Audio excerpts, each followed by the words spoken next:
So originally, the developer had come forward with respect to a development that he was proposing on his site, and there was some discussion about maybe the possibility of him expanding the development and providing for public parking spaces within an enclosed parking garage. So he had come to council. It was in April, had discussions about the possibility. At that time, he was proposing roughly 50 public dedicated parking spaces that would be available to the town of Huntsville free of charge. So that was the initial discussion that we had with him.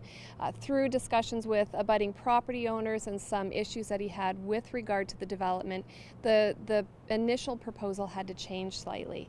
So when that occurred, it resulted in the main reason was the third floor, so two-level parking garage, main ground level floor, was looking at being a commercial space. That didn't pan out, so he ended up changing it to a residential. Well, when he did that, that tapped into the parking requirements within the parking garage.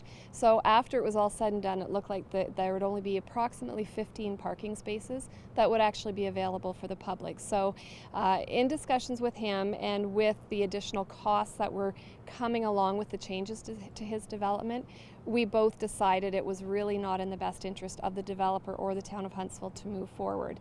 So I did have that discussion with council, advised them of the changes, and they agreed that it wouldn't be a feasible option without the additional parking spaces. Well, council has directed staff to look into the possibility of leasing the space, which is located just across from the town office. So negotiations are taking place between the property owner and the town.